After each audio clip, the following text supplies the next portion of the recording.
Hey everybody, Dash here. Welcome to the debut episode of Tactics in a Dash, brought to you by the Turin Giants. So get ready to be educated.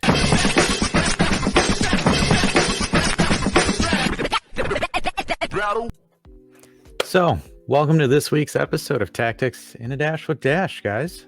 Super excited to be launching this new mini-series through the Turin Giants. We're doing a bunch of other cool stuff.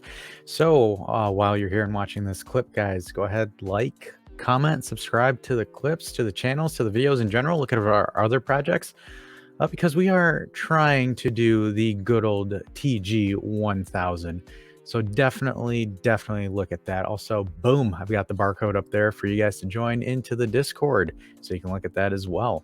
So with the formalities out of the way, let's get started. So the funny thing is when launching this video series, I wanted to do something a little bit differently. I wanted to start with a different formation originally, but I thought about it and I thought it'd be fitting to go over the formation that's brought us 6 straight wins and 6 straight clean sheets.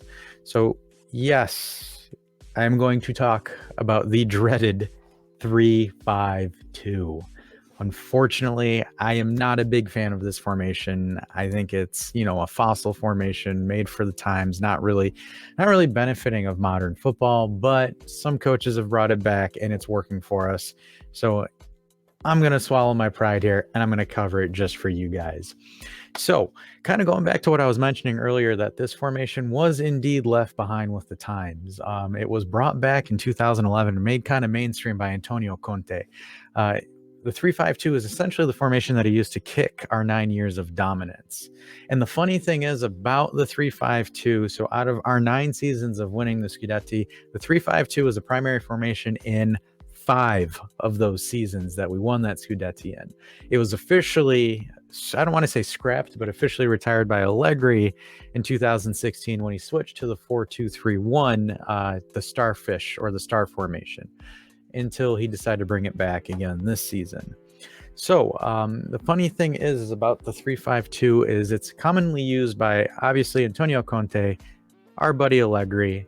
Conte also used it for the national team, providing Italy that ridiculous run that they did in the 2016 Euros, where they unfortunately lost to Germany by penalties. So it was brought in. He was successful with it in Chelsea, as well as currently where he is at in Tottenham as well. The funny thing is the origin of the 3-5-2 was somewhere where I never expected it to be, but it was. So I'm going to have you guys take a quick guess, pause the video, think about it. Who originally invented the 3-5-2? It's going to blow your mind. A lot of people are going to say Italy. I'm all there with you because originally I thought it was Italy as well, but it's not. It is Argentina. And this was brought in by an Argentinian coach known as Carlos Bilrado. Essentially, the thought behind this tactic was for it to be created to free Maradona up to give him more of an attacking space or an attacking role. Why? Because Maradona was an attacking midfielder, and a lot of positions and formations at that time congested the midfield, which didn't give Maradona the free space that he needed. And the year that this was implemented in was 1986. So we all know what happened in 86. Maradona won the World Cup, and it was because of the 3-5-2. Crazy. So the funny thing about the 3-5-2 is this was originally created to be a hyper-offensive formation. Unfortunately, nowadays, a lot of coaches use it more of a defensive formation. But the idea is, if you look at the image that I've got posted up here, is the 3-5-2 is essentially a zonal marking formation. So every player has a responsible zone that they're going to be looking at. So the right backs, which will be illustrated in the orange, so those are the wing backs are illustrated. They have to work on the wing area and specifically from the edge of the box to the touchline, up and down both sides of the field. And if you look at the next, it's the defenders, so the center backs in the red square, they are responsible for that zone of the field. And then moving on to the midfielders, responsible for their respective amount of the zone as well. And then same thing for the forwards. So this is a very zonal based formation, very into the zone per se. Players don't really man mark when they're in a 3-5-2. They're responsible for a specific set of zones in the pitch itself. So they have to be responsible for that zone. If it's not, they're kind of SOL out of luck on that one.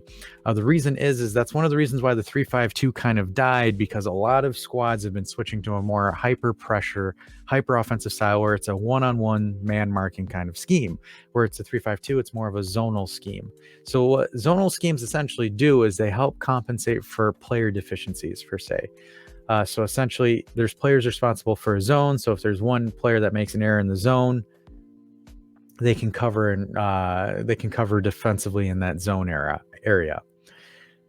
Now, though it is great in senses of it being a defensive, there's also great benefits to it as an offensive scheme as well.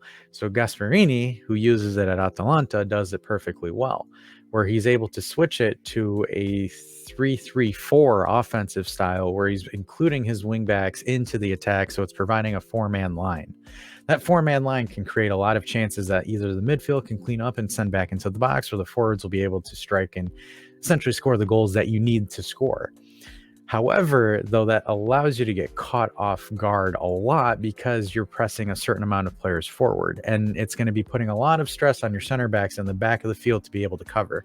So the reason why the 3-5-2 is hyper successful with Juventus was, if we look at our three center backs, it's Chiellini, Barzagli, and Bonucci, three of the best defenders to ever play the game. So one-on-one with them, most of the time, you have to be a level of Messi and Ronaldo to consistently beat those guys. So that's one of the main reasons why it was hyper successful during their time at Juve. And at Atalanta, if anyone notices, they're very defensively liable. If you see them, they get caught out and their center backs crumble on a one-on-one opportunity. So moving on to this section where I'll actually just show you a live demonstration of the actual formation being brought into you there. So originally here, this is your typical lineup that you'll see in a 3-5-2. So you'll have your three center backs, your three midfielders, your wing backs, and your offensive players. I've got them color coded just so you can kind of see how the zonal aspect of the formation works. So we'll start moving into the offensive phase of the ball, how the players essentially shift into the offensive mode or the offensive play style. So it's kind of, again, that 4-3-3. And then when we look at it from a defensive shape, when teams go and attack us, when they're not in possession, that's how they defend as well. So you have a 5-3-2. So how this works, and where Conte and Allegri excel at this on the offensive or the counterattacking side of it, is that you have to have a very good ball-playing center back here, which at the time it was Bonucci. So Bonucci essentially would be the outball to your two attacking midfielders, who then would ping it to a target man and then go through forward. With Conte, he employs it with Lukaku and Lautaro during his time at Inter. And with Juve, in theory, it would be Moise Kean and Vlahovic, or Vlahovic and Milik, where Milik or Vlahovic is going to be your target man, which essentially is your build-up play guy, and Milik and Keane are going to be the guy that runs behind the defender. So again, kind of illustrating it again here when we're looking at it. So when you're moving into the offensive phase here, your wingbacks are going to be going forward, joining your attackers to provide crosses or passes into the middle of the box, and your midfielders are for your long range, your out of the box shots, and then your regista is essentially your ball facilitator. And this allows a player like Bremer and Danilo to push forward as well to create opportunities there. Quite the hyper offensive formation, and we kind of saw that against Lazio when we played them over the weekend. Very hyper offensive. It's a very good formation if utilized properly. But the thing is the drawbacks. So right here in this instance, right here, we have a drawback. So depending on where the other players are lined up, your wingbacks are automatically super committed to the top. So any quick counterattacks out through the wings gives them space and an opportunity to attack and score on you. Not really a good thing to be put into. So the thing is when you're in this formation, you need to make sure that your three center backs are sturdy to the point where you know that they can win one-on-one challenges. And a lot of teams don't have defenders that can do that, i.e. perfect example, Atalanta. Live by the high offense, die by the high offense. With us, it's a little bit more of a balanced approach with Allegri, where it's more so kind of we go forward when we counter, and it's going to be mostly going through Kostic or Cuadrado, not both of them up at the same time. So, in summary, that's kind of the 3-5-2 in a quick tidbit way. Thanks for watching the video, guys, and I will catch you guys on the next episode. Ciao.